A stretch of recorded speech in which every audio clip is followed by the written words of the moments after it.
What I love about working on the farm and just farming in general is being outside basically all day, being with the animals, watching them grow and change throughout the seasons. Probably my favourite part of the year is about springtime, when animals all go out again and calves and piglets are being born, and yeah, just being out with nature, enjoying what Mother Nature does for us. Brilliant. If you're getting into farming, I'd say the best thing to do is get as much experience as you can, and yeah, get good experience in the right places as much as you can. It's a hard job to be in, and you need to know what you're doing, but there's a lot of people out there who are going to want to help you to do the best job you can. So finding a local farm that you can help out with at the weekends or whenever you are, getting into agriculture college, but then obviously again, yeah, finding extra experience outside of college, because every farm's different. So we market our produce here at Brightleigh Farm basically mostly through social media and a lot of word of mouth actually. Social media has done us a big favour. We've got about 4,000 followers on Instagram and 2,000 on Facebook, and just consistently posting and letting people know that we're here. We're big in the carnivore groups, or just the carnivore community. We've got a lot of our customers who come from that area, and through word of mouth, a lot of them have come through friends.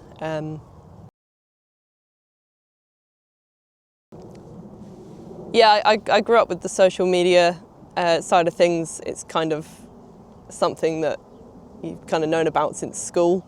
It's kind of not the best thing, but being on it has obviously got us a lot of growth, and we've met a lot of lovely customers through it. It's not the easiest thing to do, because a lot of the time the algorithm isn't greatly supporting of putting farming posts out there. We're on Instagram and Facebook mainly. We do have a TikTok, but I haven't posted on there for years. But I do have my own TikTok that I post about the farm and farming in general on. And are you guys doing, is it like reels and all the kind of short video, sort of social videos, that sort of thing? We do a lot of reels. A lot of the short videos do a lot better than just posting pictures or the longer videos as such. I feel if you've got someone talking, it's easier to do a longer video, but the short videos are usually of the animals.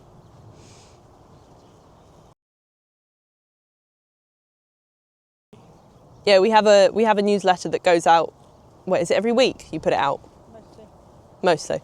We have a newsletter that goes out every week on a Thursday that has a subscription of people that read it every week, and we get a lot of feedback from that. It's really nice seeing and hearing back from what people think of what's been going on the farm this week, and we get what we're doing in the shop every week out into the newsletter as well. Who writes the newsletter? Mum writes it.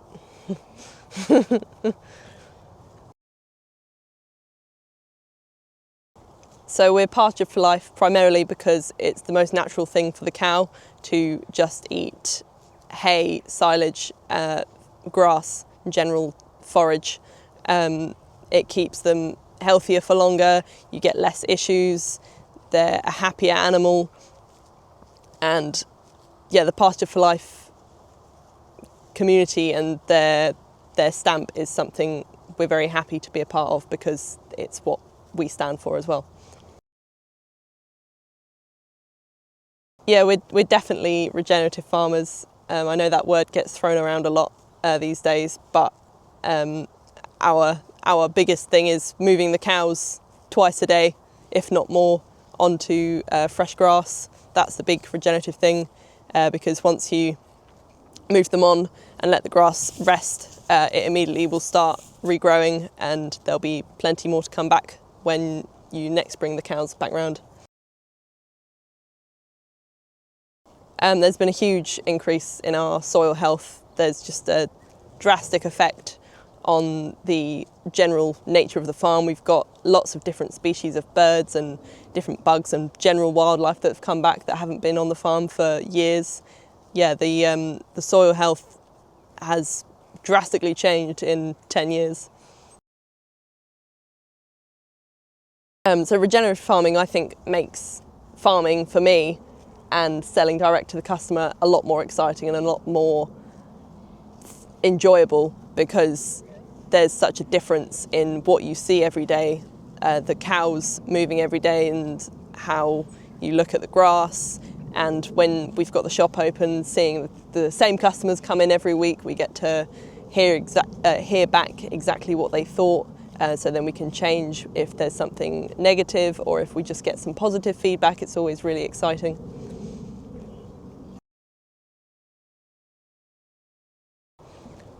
So we started selling direct to customer about 10 years ago, when we started doing some beef boxes, just to a few friends and locals, whoever asked for them. And then we decided in the beginning of 2020 to open a pop-up shop, which at the beginning was a very small, just a chiller, which a lot of people will remember. And that turned into a big flourish of customers when COVID started, which then dipped, and we started to think maybe this wasn't the right thing and it's not going anywhere very quickly. But then we kept going. We kept on persevering through with having a few customers coming in every week, but it eventually led to us gaining a big customer base who come back to us weekly or monthly, and we've got to know them very well. And then in late last year, we were given a Rural Prosperity Fund to open a new shop, which is the one we're in currently, and that was opened officially in February of this year. And since then we've grown and grown even more than we ever thought we would, just opening a new shop.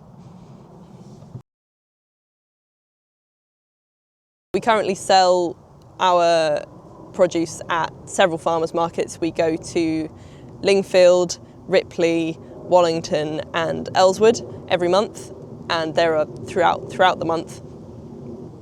So the farmers markets we go to currently are, we find, the most reliable ones that we go to. A few of them are quite local to us, a couple of them are a bit further out, but we've got a lot of customers that come back every month, and they always want to come and see us and buy from us.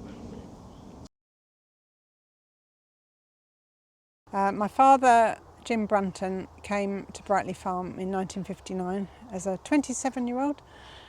Started a dairy farm with 8 Ayrshire cows. Built that up over the years to a herd of 100 until 1999, when we finally sold the herd due to the milk price being so poor. He then started a suckler beef herd, and passed away in 2009. So when he passed away, my mother asked me if I'd come back and help on the farm, which I did. And then from that moment I was trying to work out how to make it pay, how to farm profitably, which is a very hard thing to do. 2014 I found Pasture for Life, and that completely changed my outlook on farming, and the whole Pasture for Life community are extremely supportive. All the other farmers are very good at giving advice and sharing ideas, which has been extremely helpful. So and then Nigel and I met in 2017, and he came on into the farm from a non-farming background, and he's driven the retail sales and other bits of the farm. So.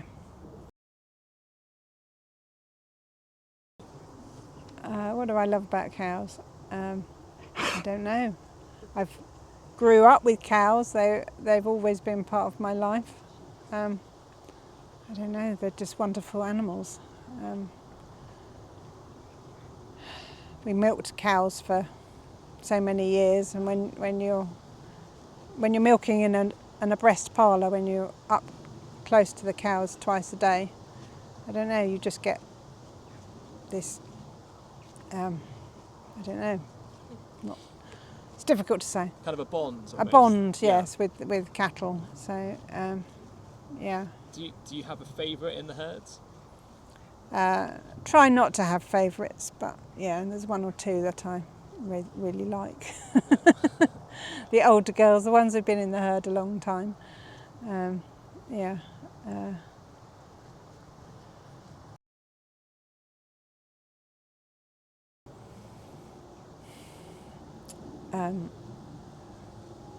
That's a hard one, especially with the inheritance tax. Yeah. Gosh. I mean, that's something we could talk about if you want. I mean, we can. Penny, what do you think of the inheritance tax? The so-called family farm tax. The family farm tax is going to hit us. My mother is elderly, and she owns the farm, so it will. The amount that the government want us to pay in inheritance tax doesn't equate to the income you get from farming. There's no correlation. Do you think, I mean, have you guys taken any sort of professional advice? Yeah. Or you have? Yeah, we have, yeah.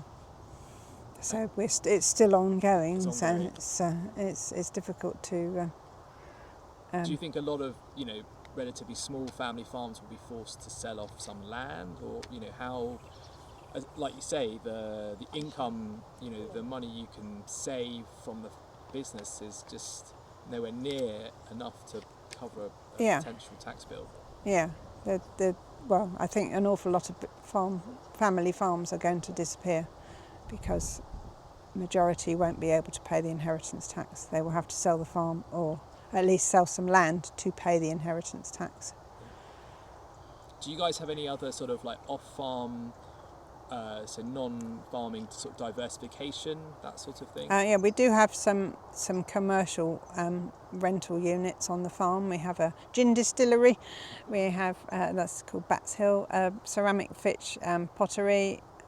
She does classes and sells her handmade ceramics.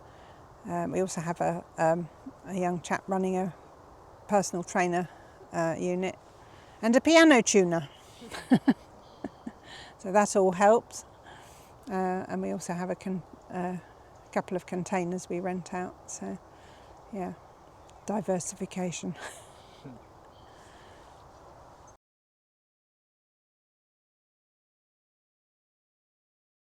So my mum, Penny, she did a course on holistic land management, and in that she learnt that basically if you have a problem, instead of trying to find a solution elsewhere, you diversify to find the solution. And our problem was that we had the foxes around and birds of prey, and so the chickens were under a bit of tension, and we wanted to carry on doing pastured poultry. So a friend of ours already had a Maremma and said that they're great, and so basically we were very easily persuaded to get one, and then two, and now three.